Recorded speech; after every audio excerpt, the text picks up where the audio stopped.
O sea, cuando estamos hablando de una organización social, la idea es una, precisamente, organización, un conjunto de personas con fines claros. No es un grupo de amigos donde dicen, che, nos juntamos a tomar un café, que el fin es tomar el café, compartir y estar un rato, sino que hay una cierta perdurabilidad en el tiempo. Y eso, cuando ya se transforma en un objetivo de largo plazo, que uno dice, bueno, queremos agruparnos para generar responsabilidad social, queremos agruparnos para generar un cambio, para ayudar a un grupo de personas, para generar alguna actividad científica, por ejemplo, que a veces a nivel empresarial, quizás dentro de una empresa no hay un laboratorio, eso ya necesita una estructura. O sea, no podemos decir 2 o 3 veces nos juntamos y ya está. Eso es una organización con fin social. Y eso significa que para perdurar en el tiempo tiene que haber un beneficio. Lo que pasa es que ese beneficio, la diferencia, digamos, entre la ganancia y el gasto y el costo, ese saldo positivo que queda, se vuelca a la misma institución. En cambio, en una empresa, en una organización con fin de lucro, ese beneficio se distribuye entre los asociados, los dueños, si es una sociedad anónima, los accionistas. Esa sería como la diferencia, que parece quizás a veces poco clara, pero me parece que es fundamental, porque si uno piensa en un club medianamente grande, que en Paraná hay varios, y eso Paraná se destaca, porque no en todos lados, en todas las ciudades grandes o chicas, por ejemplo, no necesariamente quiere decir que trabajan siempre a pérdida. Han trabajado muy bien y por eso han tenido un capital que le ha permitido ir creciendo, ¿sí? Y eso es un fin social. Y el gran talón de Aquiles de todas estas organizaciones tiene que ver con el financiamiento de esta obra de bien que quieren llevar adelante, sea cual fuera. Generalmente se empieza con aportes de los propios fundadores, pero esto en el tiempo es muy difícil de sostener. En lo que había estudiado en la tesis yo encontré 15 maneras distintas. 15 maneras que puede ser financiamiento bien puesto, con una cuota, algo que se llama el copago, o sea, como que vendemos algo que en cierta manera estamos asociados en un servicio, en la prestación del servicio o en la entrega de un producto entre el que lo recibe y entre el que lo hace, eso es un copago.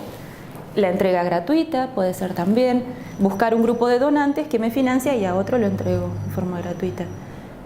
Lo que vos decís es que muchas veces no se piensa en lo financiero, porque a veces es verdad, yo me he encontrado, a veces es verdad, la gente actúa con generosidad, a pesar de que no parece. Pero vos te pones a preguntar y le decís, ¿para qué te tomás la molestia de hacer todo esto? O sea, ¿y qué ganás con hacer esto? Y a veces la gente se te queda mirando como diciendo, ¿qué me pregunta? Y ahí vos te das cuenta que está actuando por generosidad. Y muchas veces no se piensa en el financiamiento y se piensa, pongo plata del bolsillo, le pido a un vecino, comparto con alguien que está cerca. Y puede ser que se sostenga. O una empresa que decida, dice, no, a nosotros nos parece, no sé, todos nuestros empleados tienen que tener el título secundario. Bueno, se los pagamos. Le pagamos una especie de beca o le pagamos a un docente que venga. Yo conozco un caso de una empresa que pagaba a los docentes para que vengan y les den clase a unos ordenanzas y terminen el primario. Pero como que no se piensa en la estructura financiera de una organización con fin social. Entonces, en esto yo creo que algo que se tiene que planificar muy bien son, por un lado, los gastos que yo quiero hacer y por otro lado, los ingresos que vamos a tener. Y en base a eso planificar qué actividad decido que voy a prestar. A lo mejor quiero atender a 100, pero puedo atender a 30, porque no me alcanza la plata, porque no tengo los recursos, porque necesito un salón más grande. Entonces quizás en 3 años puedo atender a 100, pero empezaré con, no sé si 30, pero 20 por lo menos. Pero ese sentarme a pensar, a ver, atiendo al beneficiario, busco los recursos, veo cómo planifico la actividad para ir llegando de a poco, aunque no me alcance el dinero. A veces no es necesario que con un tercero te juntes.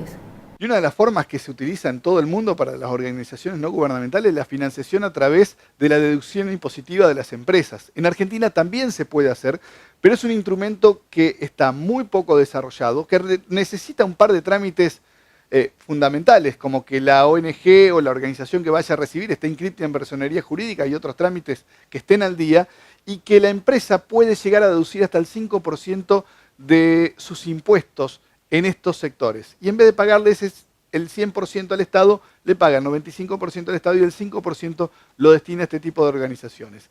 Es algo que se conoce poco y que se debería utilizar mucho más, porque es una forma de asegurarnos que algo de lo que pagamos de impuesto vuelva en algo con más sentido.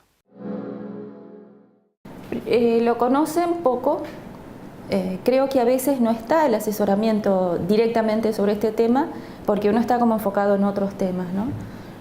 Eso por un lado. Por otro lado, no sé si es tan complejo. Quizás por el lado de las organizaciones a veces falta la formalización que permite hacer ese tipo de donación también. Por ejemplo, se puede destinar del beneficio cuando uno paga impuesto a las ganancias, después que hace todas las deducciones, de la ganancia neta, o sea, uno tiene todas las 4 tipos de ingresos, ¿no? De renta, después todas las deducciones posibles, deduzco los gastos, me queda una ganancia neta, que se llama así. El 5% de la ganancia neta se puede destinar a algunas organizaciones que ya están previstas en el artículo 81 del decreto reglamentario, donde tiene que tener objetivos sociales o educativos o médicos.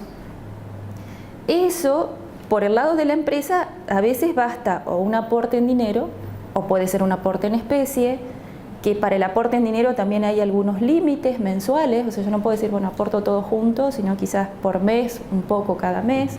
Si es el 5% de la ganancia neta, que además se deduce del pago que hago impuestos, o sea, no es que yo tengo que pagar más sobre el pago que hago de impuestos, sino que del monto que pago de impuestos, el 5% puede haber sido destinado ya a una organización.